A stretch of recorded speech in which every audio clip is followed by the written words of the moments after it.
Paz do Senhor, irmãos. Amém. Glória a Deus. Neste dia, eu quero pregar uma mensagem baseada na vida de uma pessoa que é uma inspiração para todos os cristãos verdadeiros, eu creio, que tem sido para mim e creio que é para os irmãos a vida do apóstolo Paulo. Eu quero falar sobre a vida dele de maneira geral, abordando vários aspectos, desde a sua conversão até a sua morte.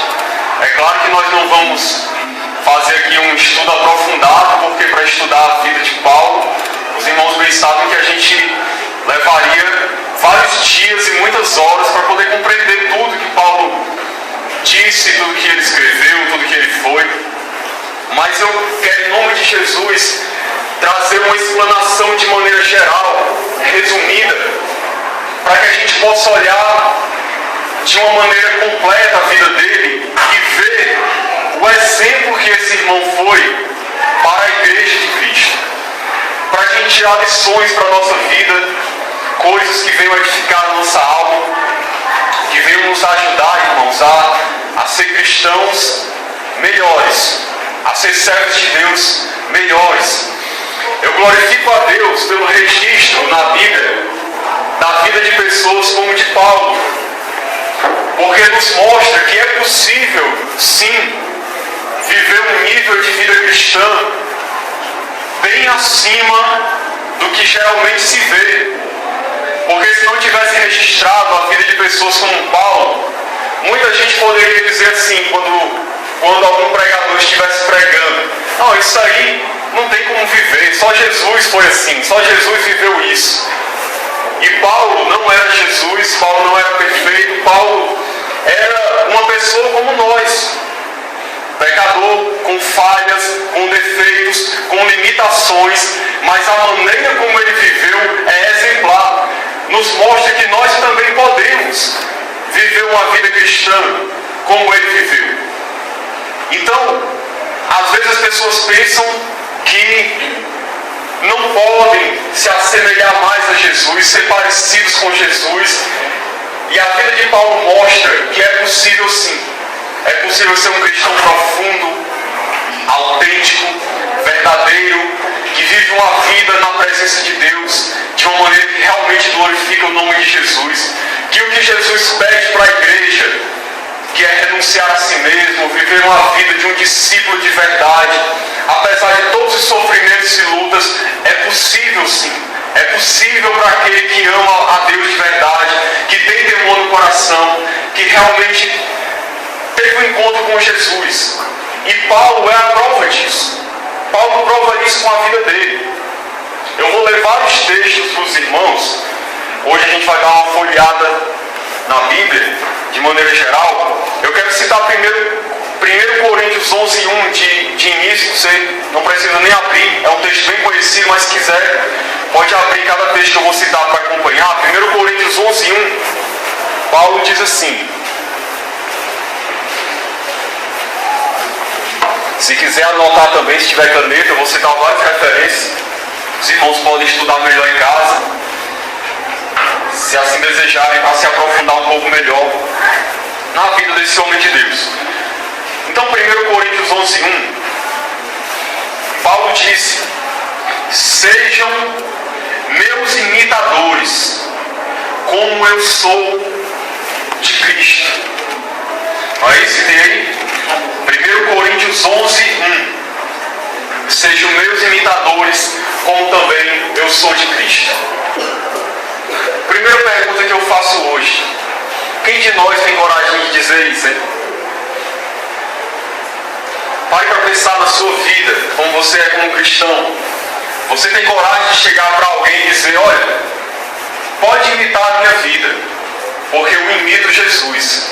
Se você olhar a maneira de eu proceder, você vai estar imitando Jesus, porque eu sigo os passos dele. Quem tem coragem de afirmar algo assim? Paulo não era perfeito, amém? Mas Paulo tinha uma vida exemplar. Paulo era o que se diz de uma pessoa irrepreensível, que não dava lugar ao diabo, não dava motivos de apontamento, não vivia uma uma vida no pecado desregrada, era um cristão que realmente vivia o Evangelho de verdade, seguia Jesus de coração. Por isso que ele teve coragem de fazer essa afirmativa: sede meus imitadores, como também eu sou de Cristo. Em outras palavras, eu imito Jesus, eu sigo os passos dele, eu sou cristão, eu sou discípulo dele. Porque ser cristão, irmãos, isso é muito importante da gente entender. Não é só dizer que acredita em Jesus. Dizer que acredita em Jesus é muito fácil. Muito fácil. Qualquer pessoa pode dizer: eu acredito em Jesus. Isso é a coisa mais fácil do mundo. Ser cristão é seguir os passos dele. É imitar o exemplo de Jesus em tudo. É pensar como ele. É agir como ele. É ser como ele, andar como ele andou. É claro que nós não vamos atingir um padrão de perfeição como ele, mas ele é o nosso alvo, é em quem nós nos espelhamos, para quem nós olhamos, e é quem nós procuramos seguir os seus passos todos os dias.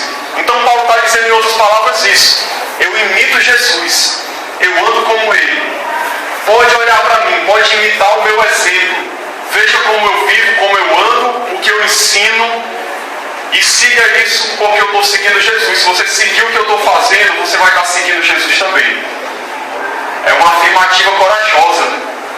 E na verdade, poucos cristãos teriam coragem de afirmar isso como Paulo. E, infelizmente, muitos cristãos hoje não teriam coragem de dizer isso. Por quê? Porque eles não estão imitando Jesus. Não estão seguindo os passos de Jesus.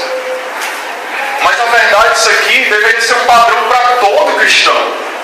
Isso aqui não é algo só da vida de Paulo. Paulo é como nós, irmãos. Não pense que Paulo era superior, que Paulo era melhor do que nós. Todas as limitações que nós temos, Paulo teve também. E muitas dificuldades, e muito maiores do que as nossas. Eu vou mostrar aqui. Tinha todos os motivos para não seguir a Jesus, por causa das lutas e tribulações e perseguições. Teria todos os motivos, humanamente falando, para abandonar o Evangelho, para não seguir a Jesus. Mas apesar de tudo isso, seguia fielmente a Jesus, não importando a situação que acontecia com ele. Então isso é possível. É possível seguir esse exemplo de Paulo. Então eu quero mostrar aqui algumas coisas interessantes a respeito de Paulo, que vai nos fazer compreender um pouco melhor o que é ser cristão, como agradar a Deus com a nossa vida. Paulo era profundo e tinha convicções profundas. Isso é uma das primeiras coisas que a gente aprende com Paulo. Paulo era muito diferente dessa geração de hoje, que é superficial, que vive um cristianismo superficial, de aparência, sem profundidade, sem conhecimento de Deus, sem intimidade com Deus, sem vida no Espírito, sem vida de comunhão profunda. Eu não estou falando aqui que todas as pessoas vivem assim, eu estou falando de maneira geral. A maioria das pessoas que se dizem cristãs, entre aspas, vivem assim, sem profundidade, de maneira superficial. Mas Paulo era muito profundo, ou seja, Paulo, irmãos, ele experimentou realmente, no melhor sentido da palavra, o que é ser um cristão, o que é seguir a Jesus, o que é andar com Deus, o que é viver no Espírito. Porque hoje em dia a gente perdeu o sentido do que é ser discípulo, sabia? Isso é uma coisa que as pessoas antigamente, na antiguidade, entendiam bem. Quando alguém era chamado para ser discípulo de uma pessoa, já ficava muito claro para ela o que significava. Hoje em dia, ser discípulo é algo muito vago, as pessoas não entendem o que é ser discípulo. E cristão é um discípulo de Cristo. Ser discípulo é alguém que segue os passos do mestre continuamente, que aprende continuamente com o seu mestre, que a cada dia está se tornando parecido com ele, que está ensinando como ele ensina, que está se tornando como ele é. É um andar contínuo com uma pessoa, um andar de aprendizado, de comunhão, de amizade. É um relacionamento que vai se aprofundando dia após dia. Hoje as pessoas não compreendem isso. As pessoas pensam que ser cristão é só vir para uma igreja, frequentar cultos, seguir algumas regras, tentar não cometer pecados escandalosos e pronto. Isso não é ser cristão. Isso é ser religioso. Ser cristão é andar com Deus. Ser cristão é andar com Jesus. É ter intimidade com Jesus. Ser cristão é viver no Espírito. Ser cristão é mudar de vida. Ser cristão é ser diferente do mundo. Ser cristão é ser parecido com Deus. É ser transformado a cada dia conforme a imagem de Cristo. É ser Jesus sendo glorificado na sua vida a cada dia. É se tornando cada dia mais parecido com Jesus. É como disse Paulo: não vivo mais eu, mas Cristo vive em mim. E a vida que eu tenho agora na carne, eu vivo pela fé no Filho de Deus, que me amou e a si mesmo se entregou por mim. Não vivo mais eu, mas Cristo vive em mim. Isso é ser cristão, irmãos. É Cristo vivendo em nós. Aí eu pergunto para cada um de nós refletir: Cristo realmente vive em nós? Nós espelhamos Jesus nas atitudes, no falar, no viver, no agir, naquilo que a gente repudia, naquilo que a gente não faz, naquilo que a gente odeia, que é o pecado e o mundanismo e tudo isso. Cristo vive em nós? Ou somos nós que ainda vivemos a nossa natureza carnal, humana, o velho homem? Porque para ser cristão, o velho homem tem que morrer. Aleluia. O velho homem tem que morrer e tem que nascer uma nova criatura que está sendo feita conforme a imagem de Deus. Isso é ser cristão. E Paulo encarnou isso na vida dele. Então Paulo era profundo, tinha convicções profundas. A sua crença era algo realmente verdadeiro e algo que ele encarnava na sua vida. Primeira coisa que eu quero mostrar para os irmãos, que a conversão de Paulo foi algo profundo, uma mudança radical. Abra em Atos capítulo 9 para a gente ver aqui alguns versículos, para você ver como foi a conversão de Paulo.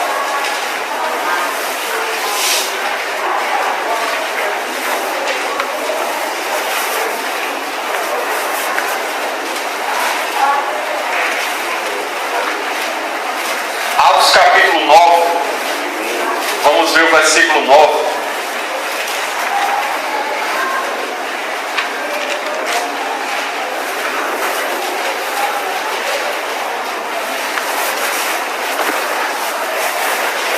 Antes de ler, deixa eu dar um breve resumo aqui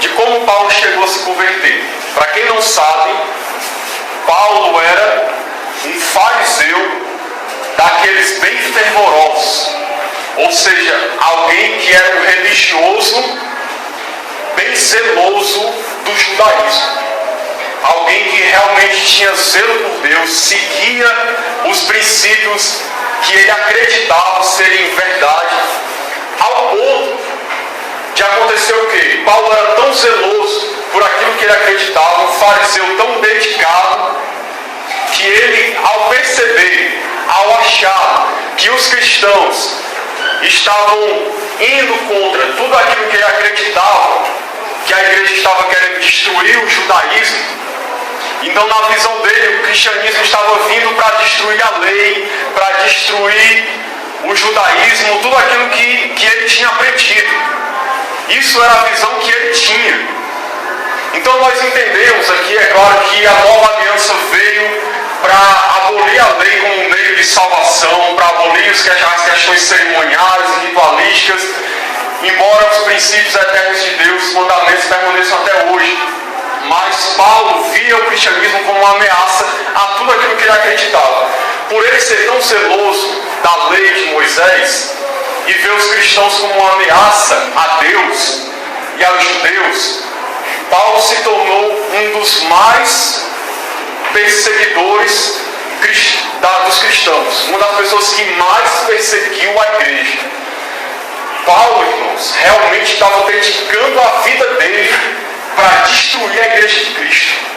O propósito dele era realmente acabar com a igreja. Se possível, ele queria destruir aquela fé, ele queria acabar com aqueles irmãos. Paulo tinha ódio dos cristãos. Paulo tinha ódio, irmãos. Você vê no versículo 1, olha o que diz no versículo 1 de Atos 9 para você entender.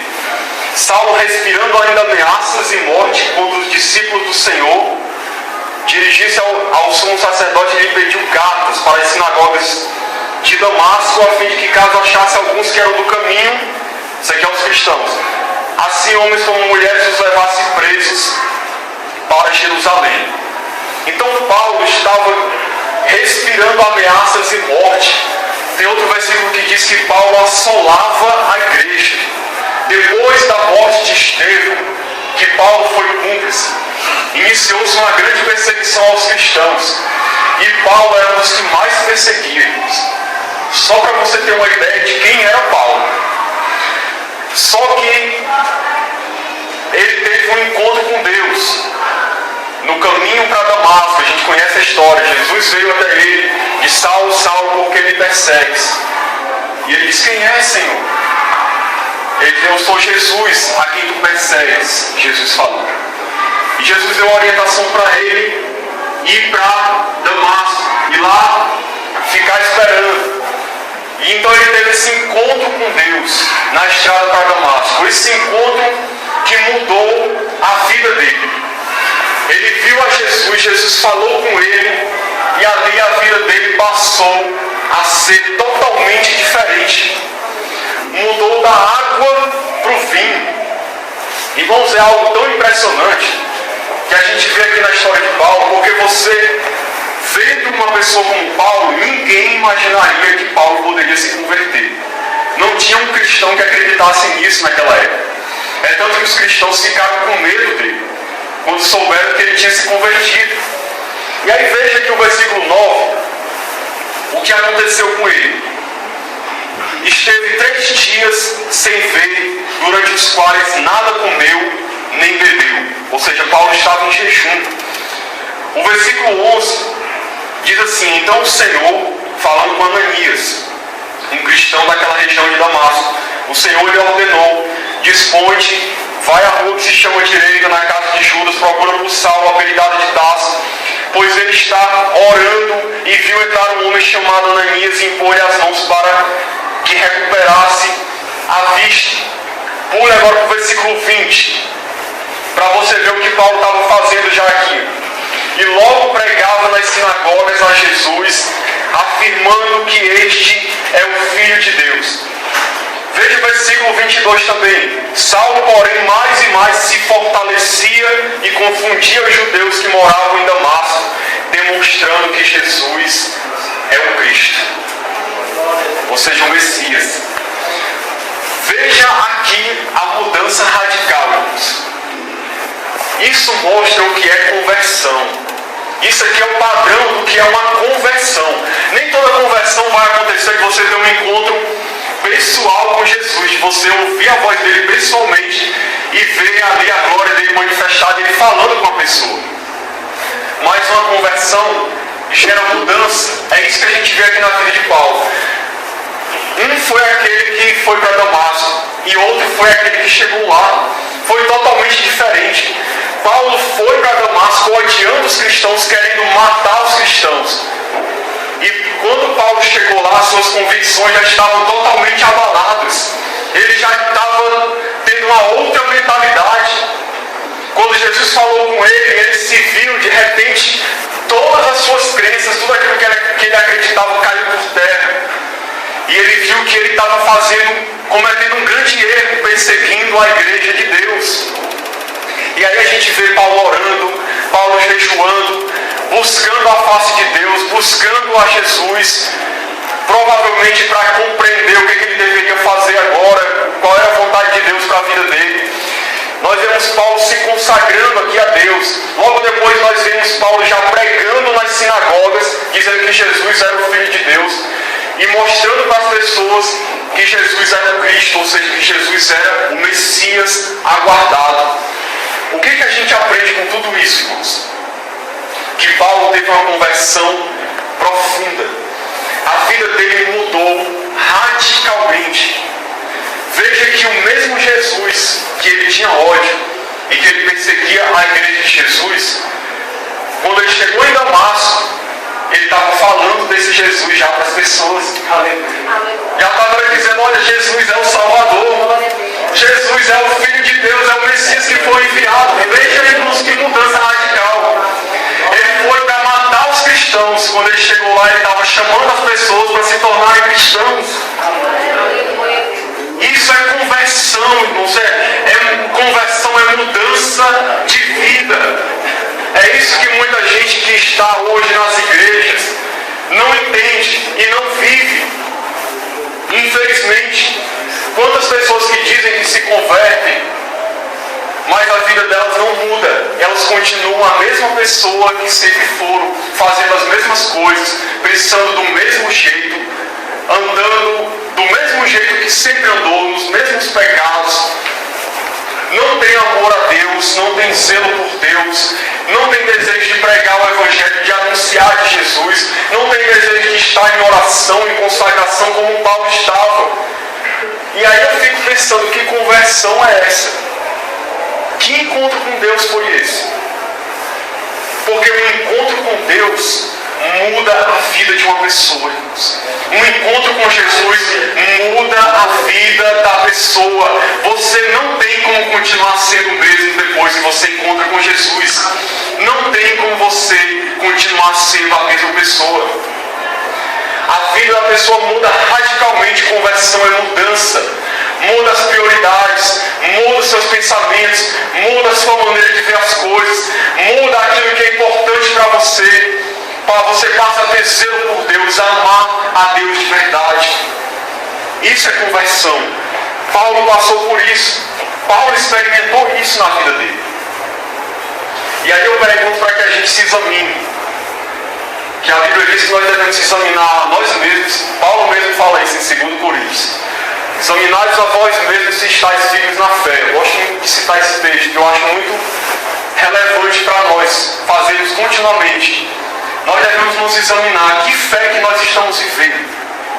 Que fé? Uma fé que não produz obras não é fé. Uma fé que não produz mudança não é fé. Eu fico olhando para a igreja de hoje e fico querendo entender que conversão é essa que a maioria das pessoas dizem que tem.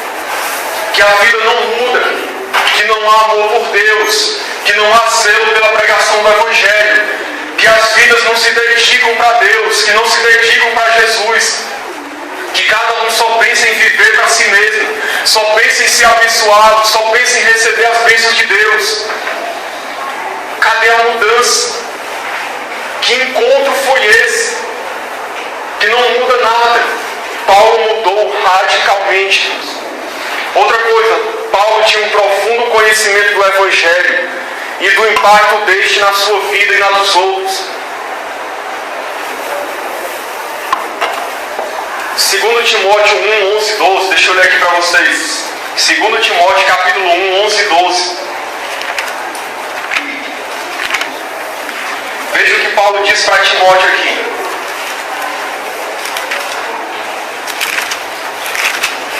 Segundo Timóteo 1, 11 e 12. Paulo falando do Evangelho diz assim: para o qual eu fui designado pregador, apóstolo e mestre. E por isso estou sofrendo estas coisas. Todavia não me envergonhe, porque sei em quem tenho crido, e estou certo de que Ele é poderoso para guardar o meu depósito até aquele dia. Veja o que ele diz: olha, eu estou sofrendo estas coisas, que é a perseguição. Todavia não me envergonhe, porque eu sei em quem eu tenho crido. Será que nós podemos falar a mesma coisa? Eu sei em quem eu tenho crido. Eu conheço o meu Jesus. Eu sei quem Ele é. Eu sei que Ele está comigo.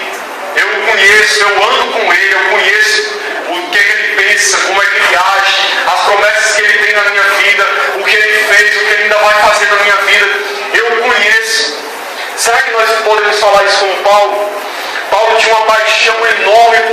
irmãos. Cristo era tudo para ele. Se você ver Filipenses capítulo 1, versículo 20. Filipenses capítulo 1, versículo 20, Paulo diz assim: segundo a minha ardente expectativa e esperança de que em nada serei envergonhado, antes com toda a ousadia, como sempre também agora, será Cristo engrandecido no meu corpo. Veja só o que Paulo está dizendo, preste atenção.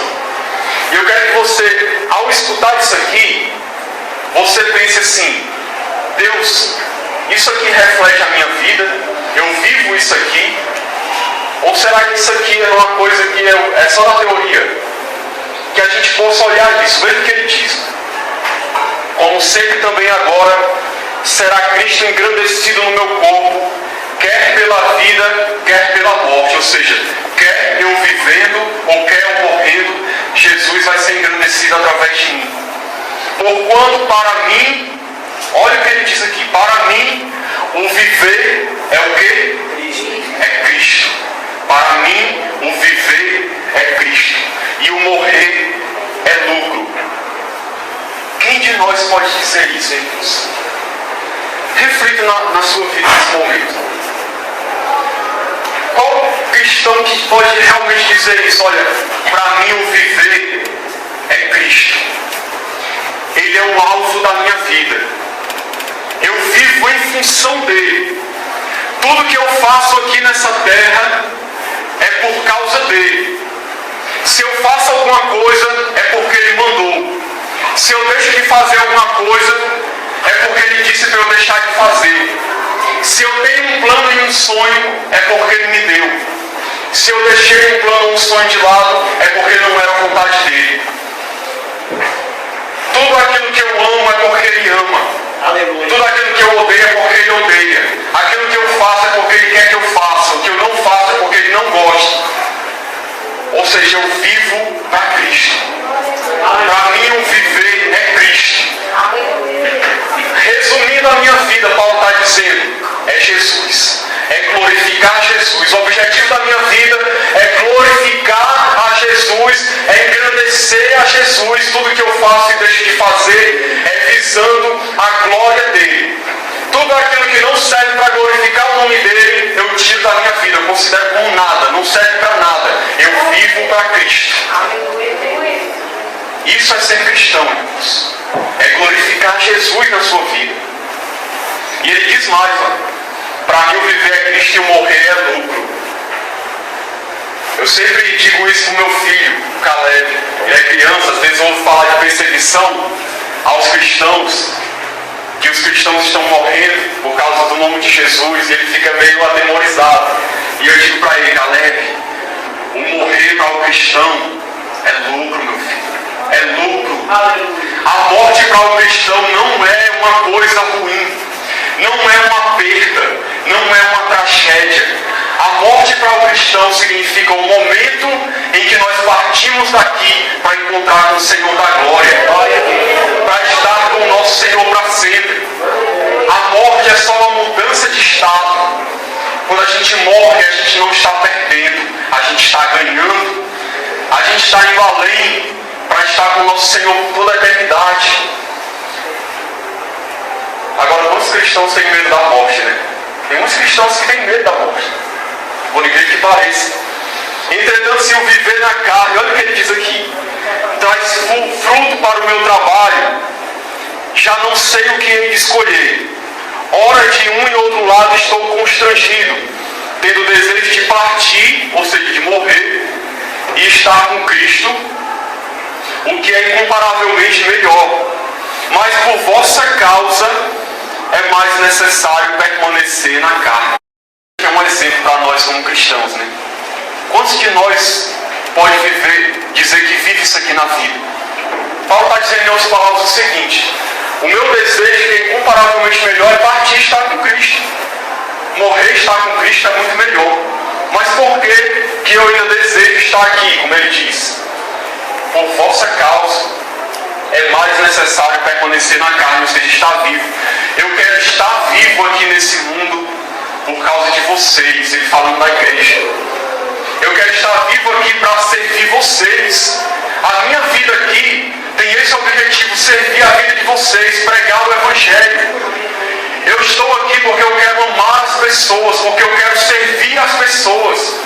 Eu não estou aqui preocupado com o que eu vou ser, com o que eu vou deixar de ser, com o que eu sou, com o que eu não sou, com o que eu vou adquirir, com o que eu não vou adquirir. Isso não é a minha preocupação.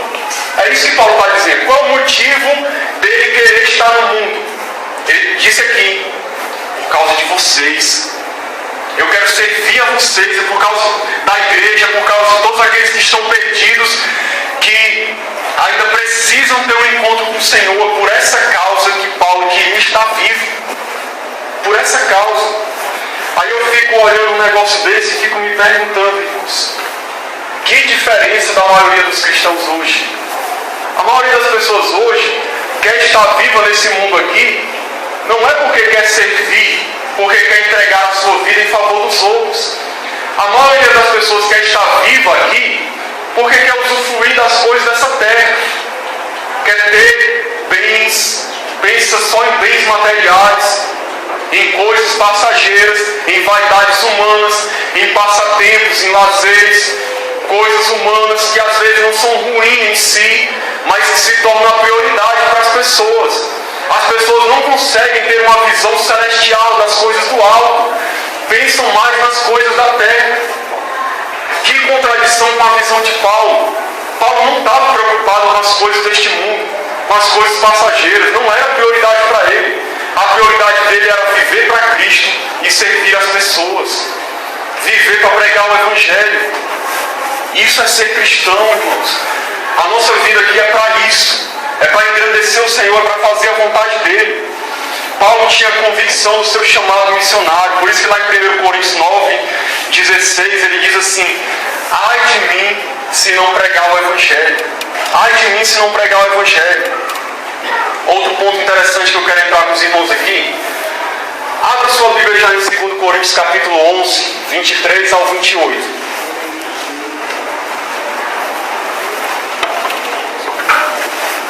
Esse ponto aqui da vida de Paulo é interessante. 2 Coríntios 11, 23.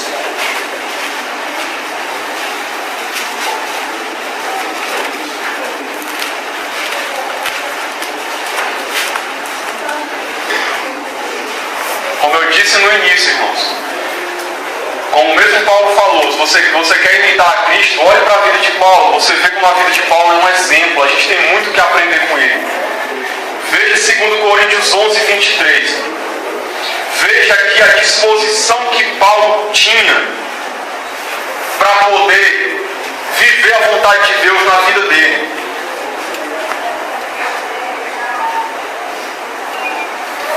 Eu vou ler esse texto aqui. Deixa eu só dizer por que eu vou ler esse texto aqui para os irmãos. Para mostrar até onde vai o amor de uma pessoa por Jesus. Quantos de nós dizem isso com muita facilidade? Eu amo Jesus. Eu amo a Deus. Essa é uma pergunta que a gente deve refletir muito bem quando a gente fala. Eu amo Jesus. Porque aí eu pergunto para cada um de nós refletir. Até que ponto você ama Jesus? Até que ponto você ama Ele realmente? Você pagaria qualquer preço para permanecer fiel a Ele? Ou será que por alguma pressão ou circunstância da vida você iria negá-lo? Você negaria o seu nome, você se envergonharia dele, dizia que não era cristão para poder escapar de algum sofrimento, de alguma luta. A gente não entende muito bem essa realidade porque não é a nossa. Mas é a realidade não só de Paulo, mas de toda a igreja cristã. Até o ano 310 mais ou menos, a igreja cristã vivia debaixo da peia, vivia debaixo de perseguição dura e cruel. Quando você se tornava um cristão, nos primeiros 300 anos da igreja, você estava assumindo o risco de morrer a qualquer momento. Você sabia que o fato de você estar aceitando Jesus era uma sentença de morte. Era muito provável que você iria virar um mártir. que você ia morrer por causa de Jesus. Porque muita gente tinha ódio de Jesus e muitas perseguições se levantavam contra a igreja do Senhor. Então ser cristão era como se você estivesse dizendo: eu quero seguir a Jesus, mesmo que isso custe a minha vida, eu quero seguir a Ele. E aí eu fico me perguntando, quantos cristãos hoje, da atualidade, realmente amam Jesus de verdade? É muito fácil dizer que ama Jesus, irmãos, quando tudo está muito bem. Quando a gente não está no meio de uma luta, de uma perseguição, de um sofrimento, de uma tribulação, é muito fácil dizer: eu te amo, Senhor. Agora, difícil é dizer: Jesus, eu te amo, quando o chicote está comendo nos seus lombos, quando você está preso, quando você está sendo apedrejado por causa de Jesus, quando você está doente, quando você está passando privação, quando parece que tudo está dando errado, quando parece que Deus não está ouvindo nossas orações, quando parece que nada está acontecendo. Aí é que é a hora da gente realmente dizer: Jesus, apesar de tudo isso, eu te amo. Aleluia. Eu amo o Senhor, Tu és o Senhor da minha vida. Aí sim, isso é amor. Isso é amor. O amor, nada pode apagar no coração quando ele é verdadeiro. É como o Paulo mesmo disse: não é tribulação, nem morte, nem espada, nem anjos, nem principados, nada poderá nos separar do amor de Cristo, nada. Nem angústia, nem perseguição, nem dores, nada. Quando você ama Jesus de verdade, nem o diabo, nem ninguém pode te tirar da presença de Deus. Você pode estar morrendo e você está dizendo: Jesus, eu te amo. Eu te amo, Senhor. Tu és o Senhor da minha vida. Veja o que Paulo passou aqui. Só para você ter uma ideia do amor dele a Cristo. 2 Coríntios 11, 23. Eu quero que você leia esses versículos e você fique imaginando o seguinte: se fosse comigo, como é que eu faria? Como é que eu reagiria nessa situação aqui?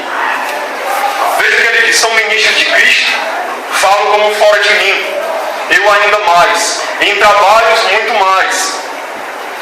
mais em prisões, em açoites, sem medida, ou seja, muitos açoites, prisões no plural, em perigos de morte, muitas vezes.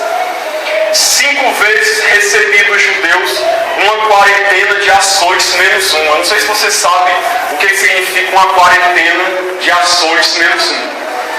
Uma pessoa, quando ia levar chicotadas, ele levava 40 chicotadas. Para não correrem o risco de dar mais de 40, eles contavam 39. Para poder... Era uma falsa misericórdia, né? Para não passar das 40, não vamos contar só 39. Porque era tipo uma lei que só quando ia dar chibatada em alguém, chicotear alguém, eram 40 chibatadas, 40. E Paulo diz: eu levei uma quarentena de açoites menos 1. 5 quarentenas de açoites menos 1. Ou seja, 5 vezes 39 chicotadas. 5 vezes. Fui 3 vezes fustigado com varas. 1 vez apedrejado em naufrágio. 3 vezes uma noite e um dia passei na voragem do mar. Em jornadas muitas vezes.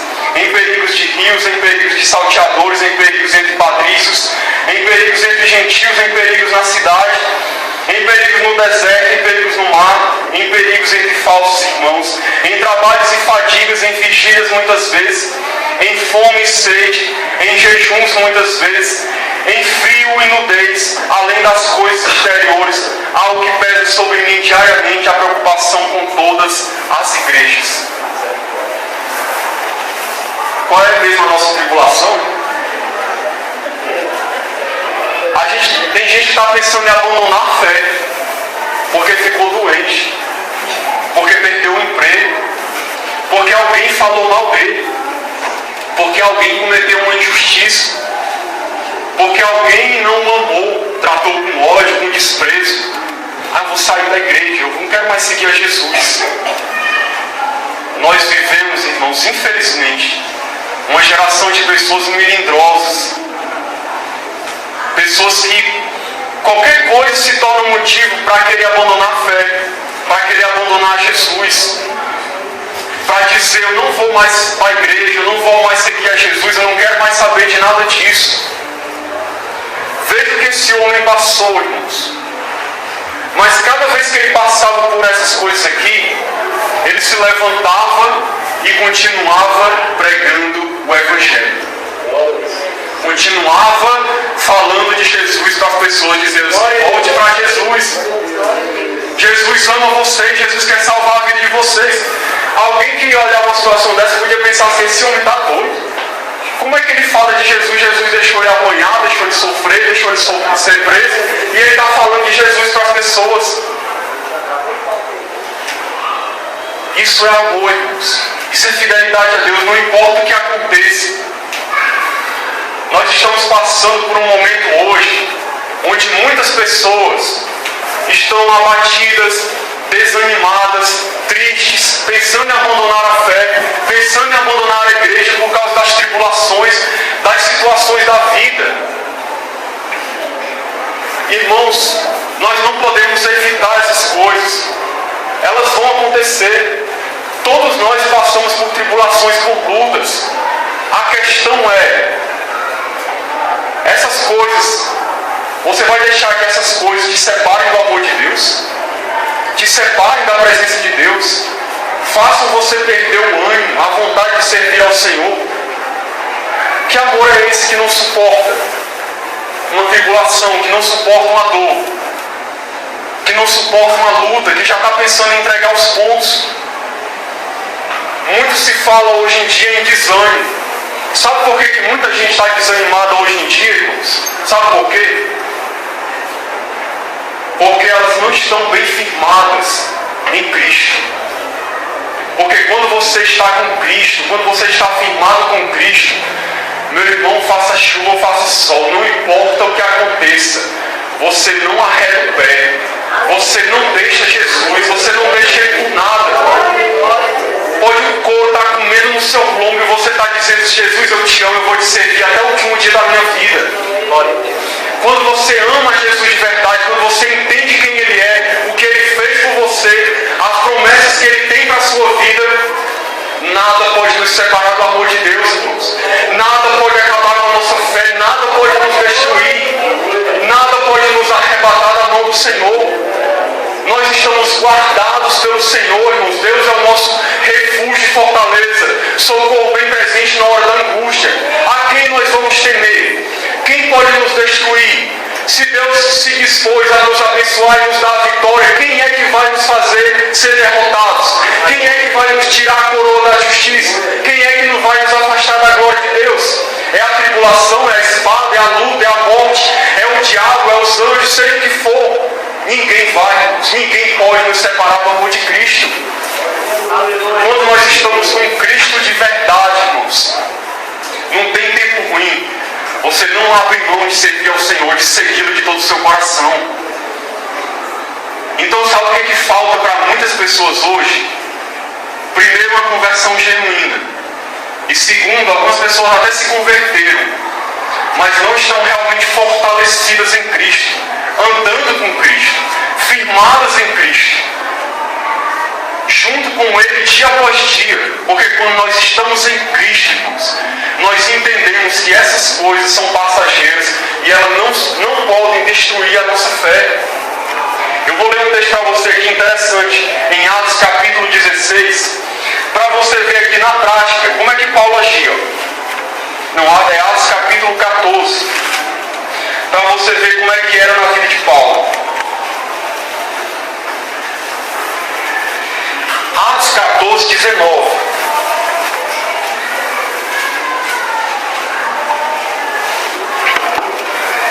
Para você ver como é que Paulo lidava com a perseguição. Atos 14, 19. Sobrevieram, porém, judeus de Antioquia e Icônio, e instigando as multidões e apedrejando a Paulo, arrastaram-no para fora da cidade, dando-o por morto. Olha só, apedrejaram Paulo. Paulo ficou quase morto. Rodeando-o, porém, os discípulos, levantou-se e entrou na cidade. Aí olha só o que acontece. Paulo tinha acabado de ser apedrejado, irmãos. Preste atenção no texto. Paulo tinha acabado de ser apedrejado. Aí olha o que diz. No dia seguinte, partiu com Barnabé para Derbe. E tendo anunciado o evangelho naquela cidade e feito muitos discípulos, voltaram para Listra, Icônio e Antioquia. Como é que é, irmãos? Olha aqui a situação. Paulo se levantou, tinha sido apedrejado, foi para a cidade de Derbe, pregou o evangelho e fez muitos discípulos. Se fosse hoje em dia, muitos cristãos tivessem sido apedrejados, ia estar em casa, lamentando e murmurando, dizendo: ó vida, ó azar, ó Deus, por que o Senhor permitiu isso na minha vida? Por que o Senhor está deixando isso acontecer comigo? Deus, que vida é essa? Para que o Senhor me chamou? O que adianta te servir? O Senhor está deixando as pessoas me apedrejar. De que adianta eu te amar, Senhor? Senhor, eu sou dizimista fiel, não é assim que muitos dizem? E o Senhor está deixando essas coisas acontecer com a minha vida. Ia ficar se lamentando por dias e dias, ia entrar em depressão, ia ficar triste, não ia vir mais para a igreja. Era preciso o pastor ir lá: meu irmão, continue firme, se volte para Deus, irmãos. Deus ama você. Não ama não, pastor, Deus não está nem aí para mim. Olha o que aconteceu comigo, eu fui apedrejado, pastor. Eu estava pregando o evangelho, sendo fiel a Deus, fui apedrejado. Que amor é esse que Deus tem por mim? É ou não é assim, irmãos, nós cristãos? É verdade, irmãos, é assim. Por coisas muito menores, as pessoas estão murmurando de Deus e reclamando de Deus. Paulo se levantou, entrou na cidade, pregou o evangelho e fez vários discípulos do Senhor. Isso é amor, irmãos, isso é fidelidade. Nenhuma murmuração, nenhuma reclamação. Ele levantou e ouviu as palavras de: Senhor, obrigado por ter me dado essa renovação, por ter me levantado. Eu vou anunciar a tua palavra agora, que o povo está precisando de salvação. E não parou nisso não. Continue lendo o texto aí para você ver o que foi que Paulo fez ainda. Voltaram para Listra, Icônio e Antioquia, fortalecendo a alma dos discípulos, exortando-os a permanecer firmes na fé e mostrando que através de muitas tribulações nos importa entrar no reino de Deus. É muito interessante isso, irmão. Louvado seja o Senhor. Isso é ser cristão, irmãos. Quem é que precisava ser animado aqui? Me responda. Quem é que estava precisando ser animado mais aqui? Eram os discípulos ou era Paulo? Tinha acabado de ser apedrejado, irmãos. Se fosse muitos de nós, ia chegar para a igreja: irmãos, eu estou passando uma tribulação tão grande, estão me perseguindo, eu fui apedrejado, eu estou em tempo de morrer. Ah, irmãos, eu estou cansado, eu não aguento mais, servir a Cristo é muito difícil. Paulo chega na cidade e faz o quê?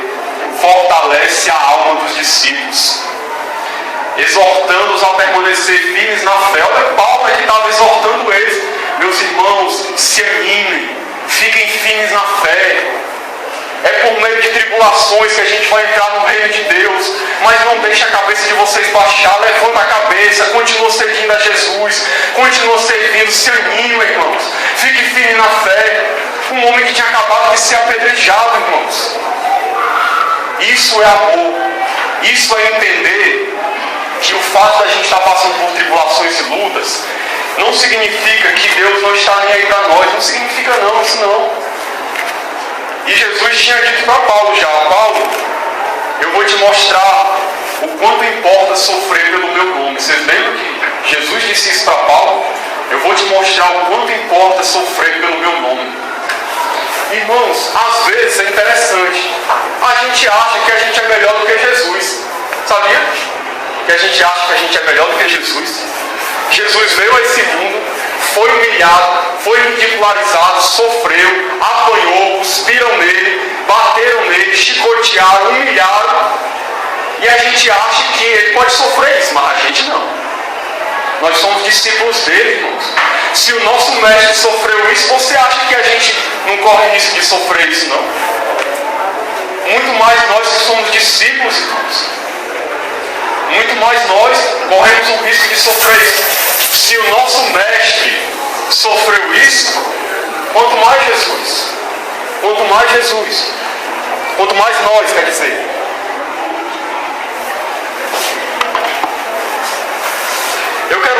você outro texto aqui, de 2 Coríntios capítulo 4, para você ver que interessante aqui da postura de Paulo. 2 Coríntios capítulo 4,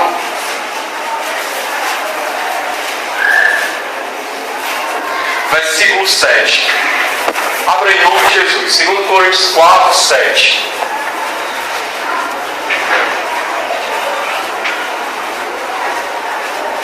A vida de Paulo é um exemplo, irmãos, para nós que estamos em momentos tão difíceis e às vezes estamos querendo fraquejar na fé. 2 Coríntios 4, 7, olha o que diz aqui. Tendo, porém, este tesouro em vasos de barro, para que a excelência do poder seja de Deus e não de nós.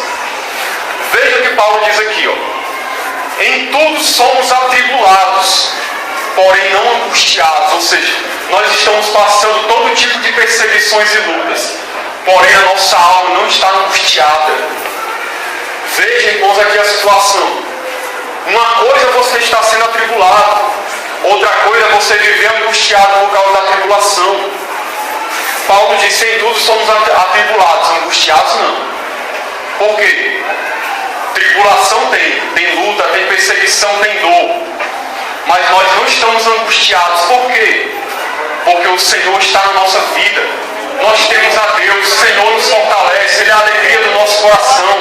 Não há espaço para angústia e para tristeza, porque Deus está conosco. É isso que Paulo estava dizendo. Perplexos, porém não desanimados. O que é perplexos? É uma pessoa que está assim, impressionada com o tanto de luta, de perseguição que se levantam, o tanto de dor, o tanto de aflição, está perplexo, impressionado com o tanto de coisas, surpreso, mas não desanimados. Você pode ficar, irmão, passando por todo tipo de luta, dor e tribulação, mas não deixe que o desânimo tome conta do seu coração. Aquele que é cristão, ele não pode viver no desânimo. Você pode até passar por isso, mas você tem que vencer isso.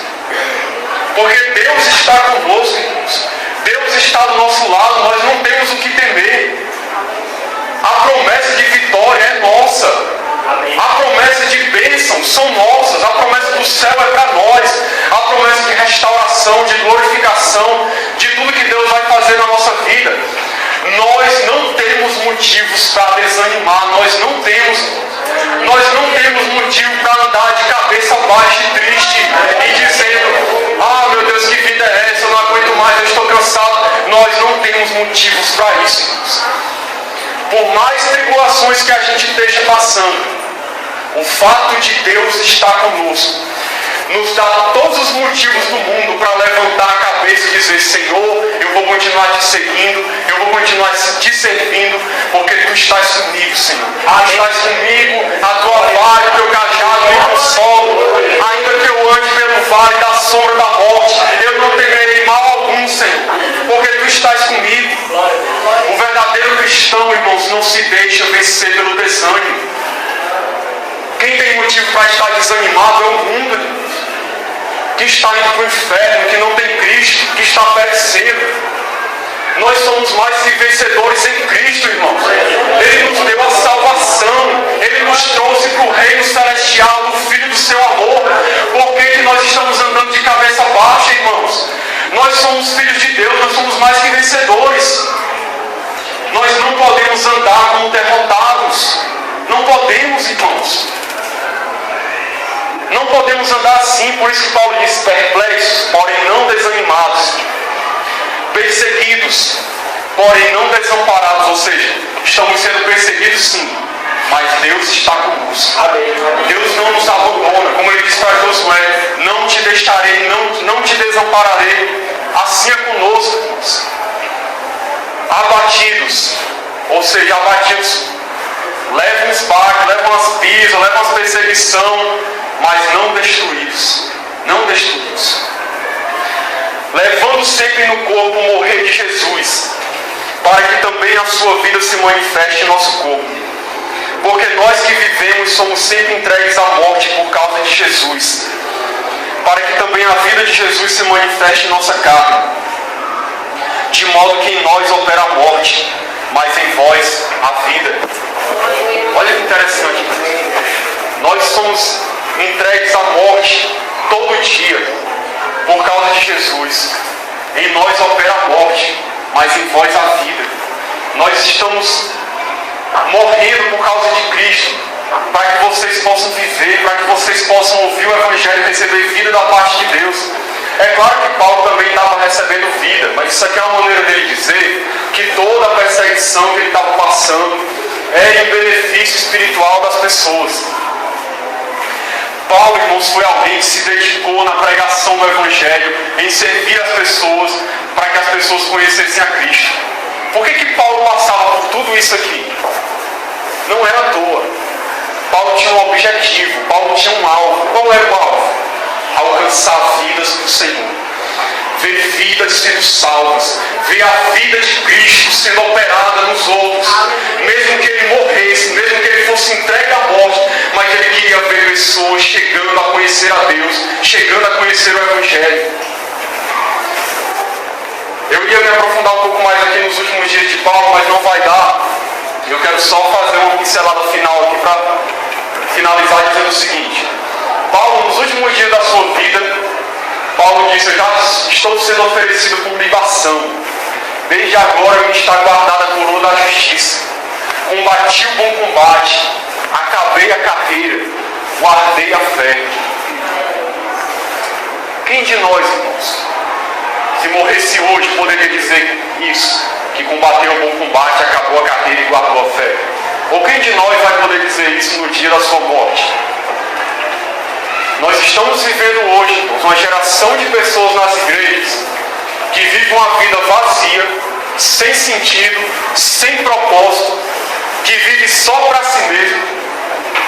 A única coisa que a pessoa pensa que significa vida cristã é estar no banco de uma igreja, sendo alimentado e esperando: Deus, manda mais bênção, eu quero mais bênção, Senhor, eu quero bênção.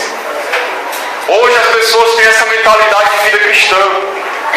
Quantas pessoas que têm essa mentalidade de Paulo aqui, de se doar tanto por causa dos outros? Se Jesus morreu por nós, irmãos, por que nós estamos querendo viver para nós mesmos? Se o nosso Senhor não viveu para si mesmo, viveu para os outros, morreu por causa dos outros, como é que nós que dizemos que somos cristãos, estamos vivendo só para nós mesmos? Só para agradar a nossa própria vida? Nós deveríamos nos examinar todo dia, sabe? Que propósito a minha vida está tendo no mundo? O que é que eu estou fazendo ao final de contas? Que diferença que eu estou fazendo no mundo? Que tipo de cristão eu sou? Será que Cristo está sendo glorificado através de mim? O Evangelho está sendo anunciado através de mim? Pessoas estão conhecendo a Cristo por minha causa? A minha vida está sendo exemplo? Eu estou engrandecendo a Deus no meu corpo? Será que realmente o propósito de Deus está se cumprindo na minha vida? Nós deveríamos nos perguntar isso todos os dias, irmãos. Porque quantas pessoas dizem que são cristãos e só vivem para si mesmos? Quantas pessoas dentro das igrejas hoje que não sabem nem qual é o chamado que tem, só pensam em realizar os seus sonhos profissionais, pessoais, na sua família? São os únicos objetivos que tem na vida, é esse. Não tem nenhum objetivo no reino de Deus. Deus, eu quero viver isso. Eu quero viver isso que o Senhor tem para mim. Eu quero ser uma bênção. Eu quero alcançar pessoas. Eu quero pregar o Evangelho. Eu quero fazer a diferença no mundo. Que diferença nós estamos fazendo, irmãos? Deus nos colocou aqui para ser luz e para ser sal dessa terra. Será que a gente está iluminando a vida de alguém? Será com a nossa própria vida? Paulo é um exemplo de pessoa que se sacrificou para Deus, para o reino de Deus, que se doou até a morte para ver Cristo sendo glorificado e pessoas sendo salvas. Veja o quanto que Paulo fez naquela região da Ásia e da Europa, no nome de Jesus. Onde estão os Paulos de hoje, irmãos? Você pode ser um Paulo, irmãos. Amém. Você pode ser um. Você pode alcançar muitas pessoas para Cristo. Você pode fazer a diferença. Até quando nós vamos ficar acomodados, dizendo simplesmente: ah, Senhor, não quero fazer nada não, a vida é assim mesmo, levando a vida de qualquer jeito, irmãos. Deus quer fazer coisas maravilhosas em nós, através de nós.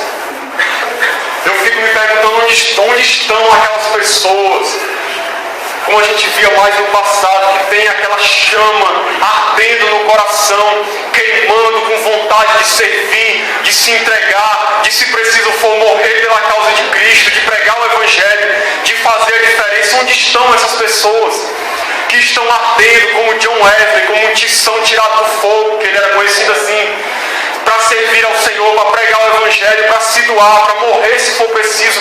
Onde estão esses cristãos? Isso não era para ser a minoria na igreja, esse tipo de cristão. Era para ser assim, todo mundo, todo cristão era para ser assim, irmãos. Isso é o normal de ser. Mas hoje em dia isso é tão raro que parece que é a exceção. Quando você é um cristão que quer realmente servir a Deus, se entregar de todo o coração, parece que você é um ET, parece que você é um fanático radical. Quando você quer realmente entregar a vida para Cristo, que a gente possa repensar o nosso Evangelho, o Evangelho que a gente diz que segue, o amor que a gente diz que tem por Deus. Porque ser cristão, como Paulo mostra aqui, é seguir a Jesus, é servi-lo, é entregar a vida por Ele, e se preciso for, morrer por Ele, para que o seu nome seja glorificado e para que mais vidas sejam alcançadas. Aleluia. Para finalizar, eu quero só dizer o seguinte: tem muitas pessoas que não servem a Deus, que ficam pensando: mas, irmão, ninguém reconhece meu trabalho, ninguém me valoriza, ninguém me dá valor, eu não sou nada, as pessoas são ingratas, as pessoas me rejeitam, me excluem. Meu irmão, nós não estamos aqui para servir pessoas, nós não estamos aqui para servir denominação, entre aspas, nós não estamos aqui para servir uma religião, nós estamos servindo a Cristo. Você vai receber a sua recompensa de Deus. Sirva a Deus, mesmo que ninguém veja, sirva a Deus, porque você receberá a sua recompensa de Deus, como Paulo recebeu a dele. Conta uma história, já vou terminar aqui, pastor. Conta a história que um casal de missionários, depois de 50 anos, eu vi essa história o pastor contando, depois de 50 anos, estavam retornando para a sua pátria. E aí eles estavam retornando no navio e pensando assim: quando a gente voltar, nós vamos ser muito bem recebidos. Depois de 50 anos no campo missionário, servindo a Jesus, com certeza vai ter uma festa preparada para nós lá pela igreja, para nos receber, para nos ovacionar, para reconhecer o nosso trabalho.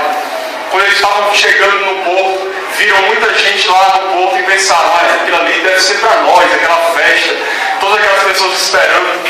Quando chegaram, viram que todo mundo foi embora e ninguém os recepcionou, ninguém os recebeu, ninguém estava ali para dizer nada para eles, para dar uma palavra de agradecimento, de conforto, de nada.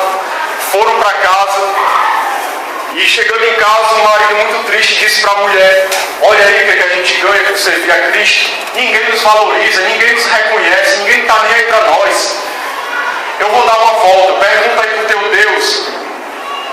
Pergunta aí para o teu Deus se realmente é isso que a gente ganha por servir a Cristo. Depois de voltar para casa, depois de tantos anos servindo a Ele, volta para casa agora, é isso que a gente ganha. Pergunta aí para o teu Deus que eu vou dar uma volta. Aí foi dar uma volta. Depois, quando ele voltou, aí ele pergunta para a mulher: e aí, você perguntou para Deus? Sim, perguntei. O que foi que ele respondeu? Ele disse que a gente não voltou para casa ainda. Você entendeu, irmãos? Nossa casa não é aqui. Nossa recompensa não é aqui. Nem o trabalho do Senhor é em vão. Até um copo de água que você dá ao servo de Deus, Deus vai te recompensar. Siga a Deus de todo o seu coração. Você vai ver a festa que vai estar preparada para você quando você chegar no céu. A recompensa que você vai receber de Deus por você ter sido fiel na sua vida aqui. Que Deus nos abençoe em nome de Jesus. Amém.